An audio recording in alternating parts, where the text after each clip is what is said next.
well. And so they're more accessible, but there's also been studies to show that even though students go abroad for a short amount of time, it doesn't lessen the impact of cultural awareness and intercultural competency. And lastly, to gain family support. Now, as family provides emotional support, you kind of want them to be involved in the process. They might not totally understand what's going on, but their child is going away to a faraway place that they don't really know, and it's really nice for the parent to have someone who will help them and guide them step by step through the process and show them what's happening. So that brings me to my program components. So I put together the information that I gathered from the needs assessment and the information that I gathered from my literature review, and I put together in a nice little package, also known as my diversity initiative. So these are some of the pieces that are in my initiative. I want to track students, we're going to do workshops and information sessions, we're going to have faculty development, family involvement, marketing, and recruitment. So I want to start tracking students. We have no idea who's applying to our program if they're first-generation college students. So I wanted to include a question on our Study Abroad online application that asks, are you the first generation in your family to attend college?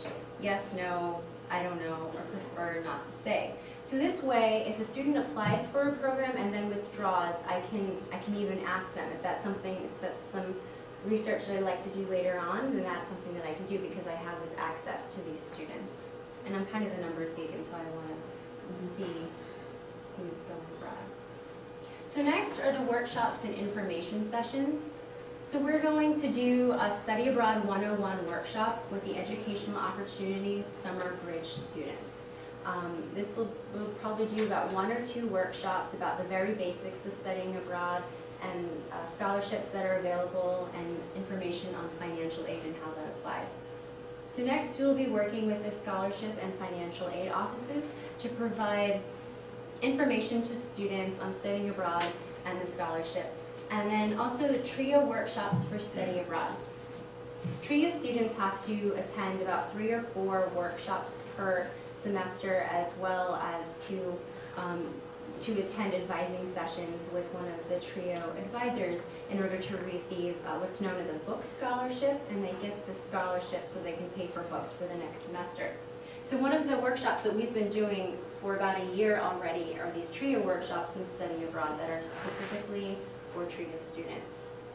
Next are the faculty and staff study abroad workshops. And these are for faculty and staff, so they have some knowledge about the process of studying abroad and scholarships so they can refer their students. And then the career services and study abroad workshop, we want students to know that studying abroad can make them more marketable, and it's something that they can come home and they can put on their resume, and it's something that employers are looking for now because the world is becoming ever more globalized, and the more intercultural competence we have, the better. Student organization presentations. Myself and a peer mentor will visit various student organizations to talk about study abroad. And the TRIO and EOP peer mentor trainings. This was something that I just did last week and the week before, where I go to see the TRIO peer mentors and the EOP peer mentors, and I do a little workshop on Study Abroad 101 and scholarships. So when they see their advisees, they can come prepared with at least a basic understanding of study abroad. So they're not just hearing it from me, they're hearing it from their peers. Okay. And faculty development. We're going to continue to work with our faculty to develop programs that meet the needs and interests of our students. Currently we have 19 Maymester and summer programs going this year. And these programs, these are short-term, and so they work really well with student schedules, and they're very accessible. And family involvement. Study Abroad 101 sheets for parents translated into Cantonese, Vietnamese, and Spanish, and this is a project I'm currently working on. We're going to develop these Study Abroad 101 worksheets that are geared towards these specific populations.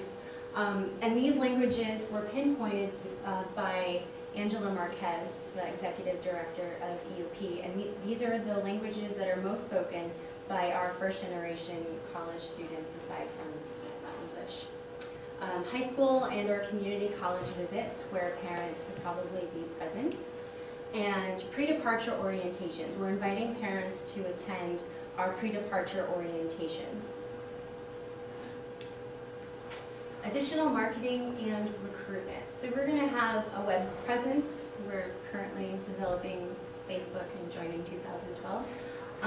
Having OGE and EOP, or OGE in the EOP and or TRIO offices for 3 hours a week. And as I said, I just started doing that a couple weeks ago. Just kind of hang out in their office, talk to the students, talk to the other directors who work in that office so they understand, you know, why I'm there, what I'm about, and gaining not only the students' trust, but also the trust of the other staff that work in that office. Like I said, student group visits, high school and community college fairs, so lots of outreach, and CU Denver open house events, and we are creating bi-weekly spotlight newsletters that we send out to pretty much everybody on the campus, highlighting our programs, our students who receive scholarships, and faculty, and also pointing out scholarship deadlines. So the evaluation and assessment for this program is ongoing. There will be bi-monthly meetings between the Office of Global Education, TRIO, and EOP, where we'll touch base and just say what's working, what's not working, in what direction do we need to move in. We're also going to be designing questionnaires that ask students, you know, did this workshop or information session work for you? What needs to change? What information is lacking? And the staff at the Office of Global Ed will meet twice a semester to review these questionnaires and to see what we need to change about the workshops that we're doing. The evaluation of program goals and objectives.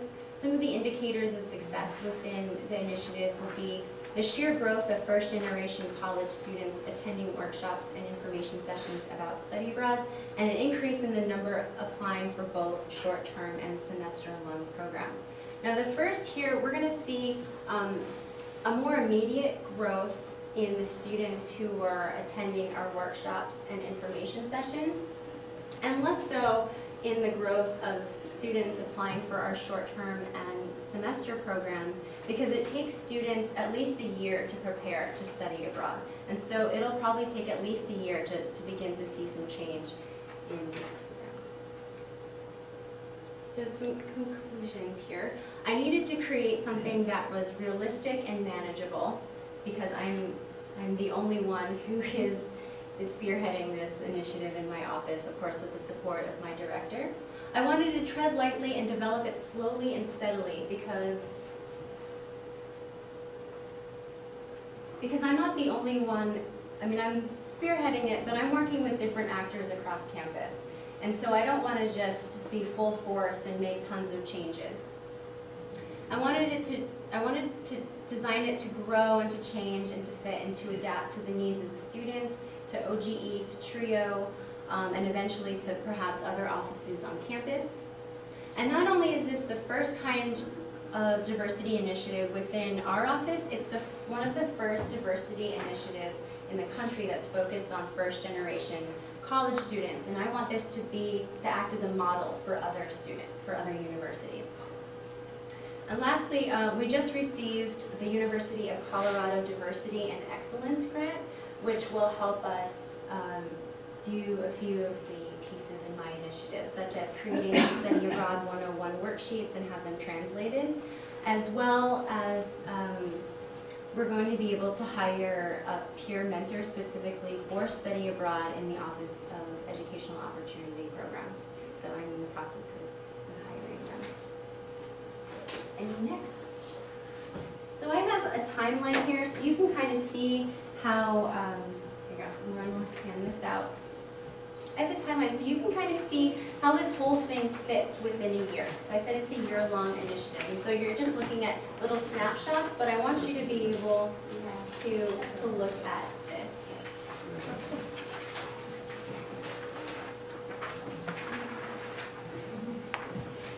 Can you repeat that last part? Sure, yeah, okay.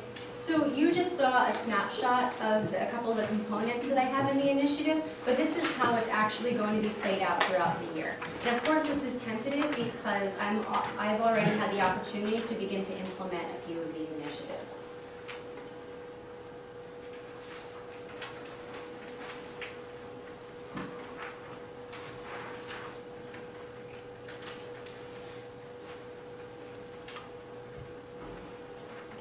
So are there any questions?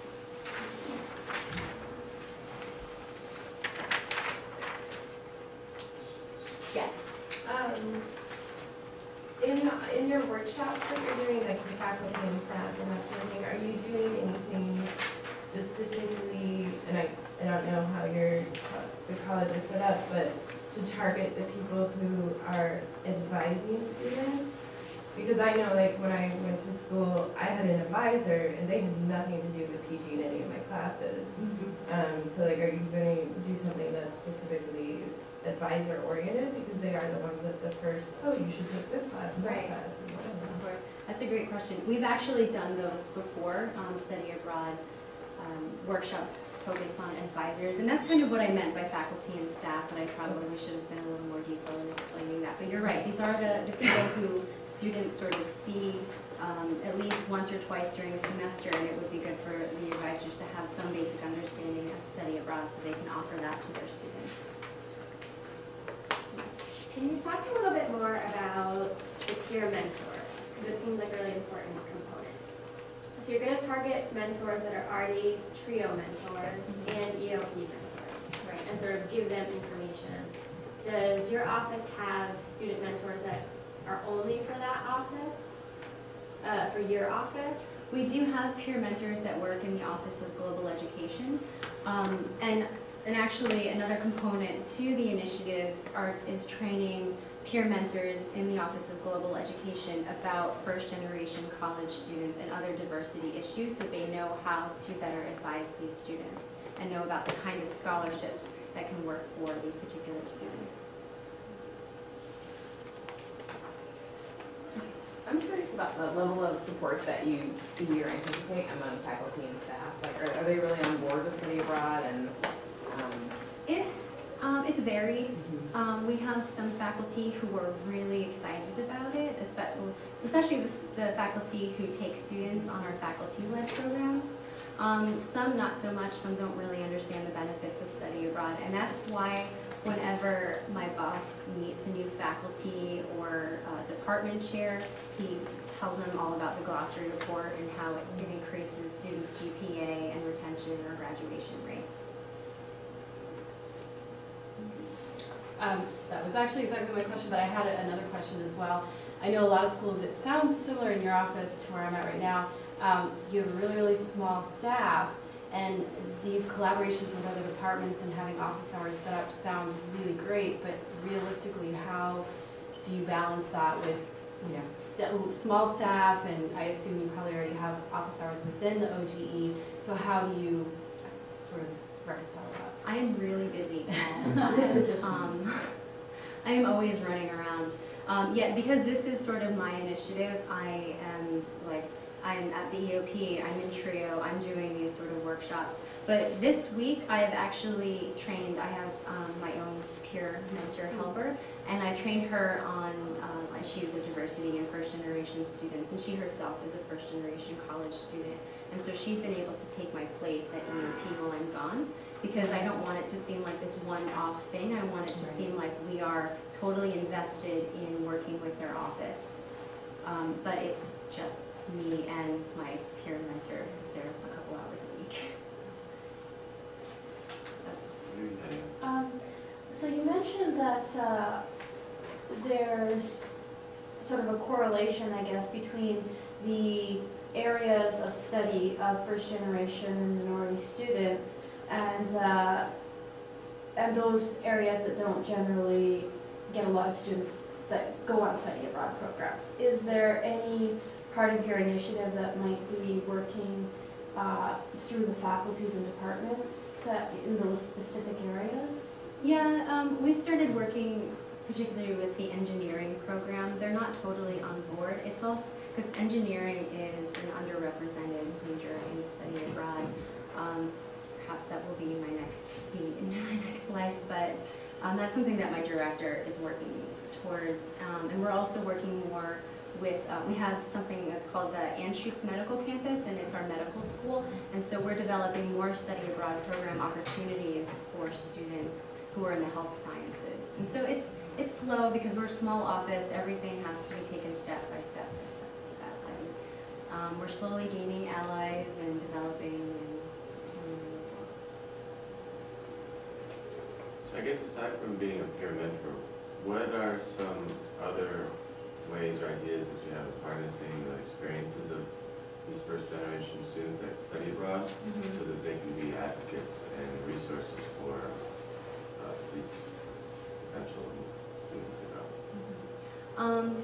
Well, when I go to speak to student groups, I'm going to bring a peer mentor with me, or maybe I'll just send a peer mentor on their way to go speak to these student organizations. And student organizations are pretty big on our campus.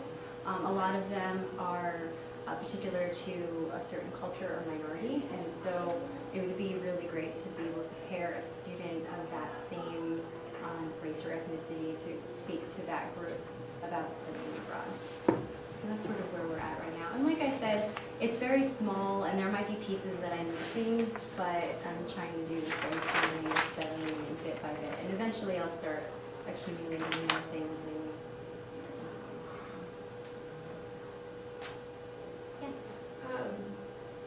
Are you thinking about like the application and how you want to track whether or not students are first generation? Like also just thinking about for the wider audience, are you tracking at all where students hear about study abroad? Because that might also be able to help with your evaluation and proving, see, this is working, as if it's like, I heard about this in TRIO office, I heard about this in, my EOP mentor, Right. Are you doing any of that, or are you thinking about that, or? It is a question on our online application. It's not that specific. It's more like, did you see it on a flyer? Did you hear about it from a friend or a faculty member? But that's a good idea, so we can make it more specific, so we can see where exactly it's being drawn from.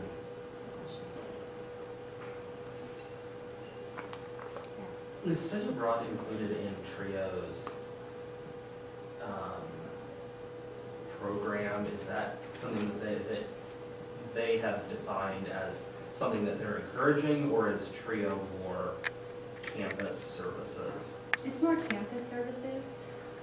Our particular TRIO office has been very supportive of study abroad because the director taught English in Japan for several years, and so she has some experience in international. But otherwise, they're very focused on just getting students to graduate and to figure out how the university works. Although there is a study abroad program through the Council on Education that's specifically for TRIO students. And actually one of our students who went to Costa Rica, he's applying to this program specifically for TRIO students. You're going to Spain, you're going to learn Spanish and focus on leadership. And it's only for TRIO students. Yes.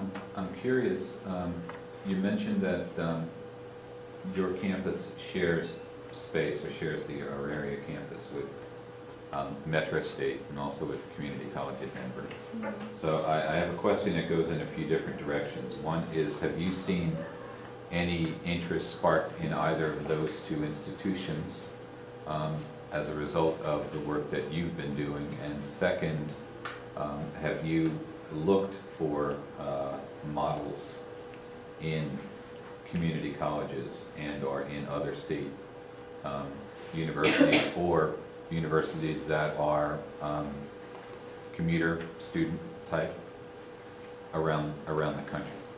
Okay. To address your first question, We have our Office of Global Education, and Metro has their own Office of Study Abroad. Community College of Denver does not have an Office of Study Abroad. They don't do too much work with international students. We do collaborate. The Metro State University and us, we collaborate on certain things like our Study Abroad fair. They have way less resources than we do, and so they can't even think about having a diversity initiative because that's something that's extra. You know, they're just trying to figure out how they're going to get their students abroad and if they can have scholarships for their students. But we are collaborating to do a workshop for scholarships for both of our students.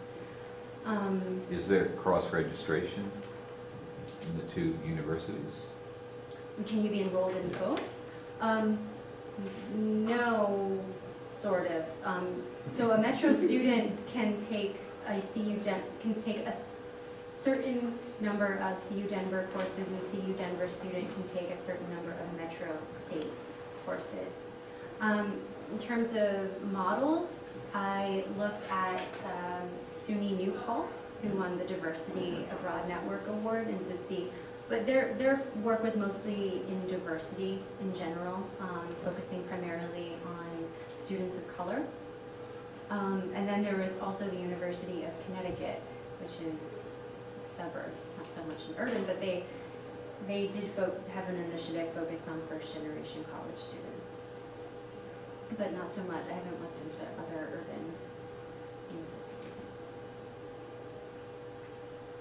Okay. In one of your slides, you mentioned service learning. Yeah. So I want to know what you do with service learning. Service learning is considered to be one of the five high impact and high engagement activities. CU Denver we have one program that is service learning oriented, international study abroad program that's service learning oriented. And actually that program has the highest number of minorities who have applied for it. Interestingly enough. But in terms of service learning and international work, that's the only program that we're doing right now. Do you have an idea, well, how many students go through CU programs and how many go with third-party providers? We have about probably 50 to 60 students per year who do third-party provider programs, and about 200 students who participate in our short-term programs. And we actually have more graduate students who participate in our study abroad programs than undergraduate students, because most of our students are cross-listed anyway, and especially for our international business programs, they're very popular, and so they can get 20 to 30 students per program. And two things, would you say that most are in-state students? Yes. And it's a state university, so what's the tuition there? I just ask because most third-party providers tend to be on a more expensive cost, Yeah. which is comparable with a lot of private Yeah. schools, but Yeah, I would say that a lot of third-party provider programs over a semester are probably twice the amount that a student would pay for a semester at CU Denver. However, they are eligible for scholarships that could even make it less expensive for a student to study abroad. There are a few scholarships that are administered through the Institute of International Education. There's the Gilman Scholarship, which is available for Pell Grant recipients. And so students can receive up to $8,000 for that per semester, and so that can even knock down a lot of the cost. And there's a whole slew of scholarships for students. And actually, we just had a study abroad fair, and one of the third-party provider reps said, like, he just had so many great things to say about us and how we're trying to encourage students to study abroad, and we're telling them about all these scholarships, and they're so enthusiastic about getting them to go abroad. Because he's been to universities where administrators are like, our students don't go abroad. They can't afford to go abroad. They can't do it. It's not our thing, you know. But we're like, you know, we're going to do it. We're going to make it happen. We're going to get you the money that you need to go abroad. So that's kind of it. Do you guys have any exchange programs at your We university? don't, we used to, but we've had a lot of high turnover in our office in the past couple of years, and so those have just sort of been left to the wayside, so. Yeah, that's where I used to work, that was one way students paid, you know, they Yeah. paid their normal Yeah, tuition. that so- makes sense. We do have something, it's not an exact exchange, but we have a program in Beijing that I administer. We have a partner university, and we send CU Denver faculty over to Beijing to teach courses in English, and Chinese students can receive credit or CU Denver credit and receive a CU Denver degree for studying in China. And so we're trying to send more of our students there, and it's very cheap. It's sort of like an exchange program. And that clarification, I think it was the previous slide, you had mentioned something about the diversity and excellence grant. Well, did that allow you to hire somebody? I think I missed what you said there. Yeah, so we have there was this diversity and excellence grant that we applied for and just received in January. And so we've asked it's for $3,000. It's through the University of Colorado system, and so a couple people will get it in Boulder, a couple will get it in Denver, and a couple will get it in Colorado Springs. And so we've asked to be able to pay for the Study Abroad 101 worksheets that are translated in Vietnamese, Cantonese, and Spanish. We asked to be able to hire an EOP peer mentor, a work study student for a whole year who has studied abroad and who can talk to students about their experience. We also asked to be able to send one of the EOP directors on one of our study abroad programs for a week so they can see the impact of study abroad on their students. However, the committee didn't really like that idea of using this money to send someone to another country. However, we're still dedicated to doing that, so we're going to pay for it anyway.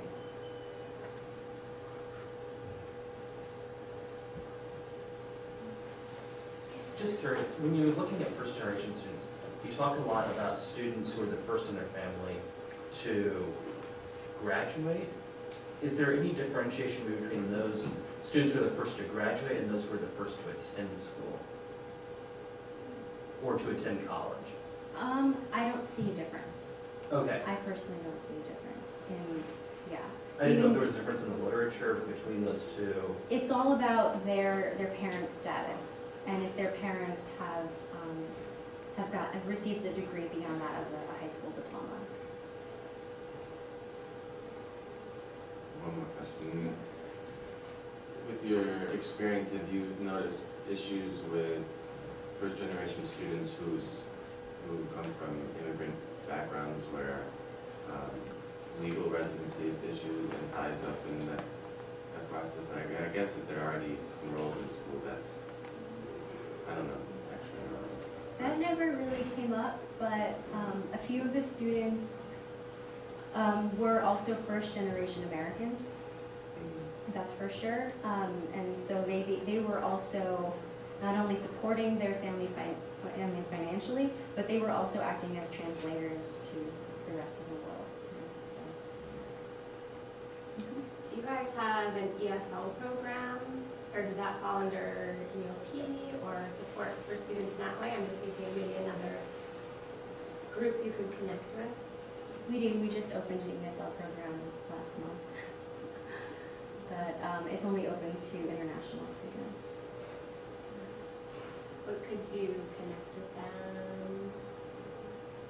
Yeah, we could. They are seeking people who can act as English tutors, and so it would be a really good way to connect people who are studying abroad in that particular country and students who are here in this country.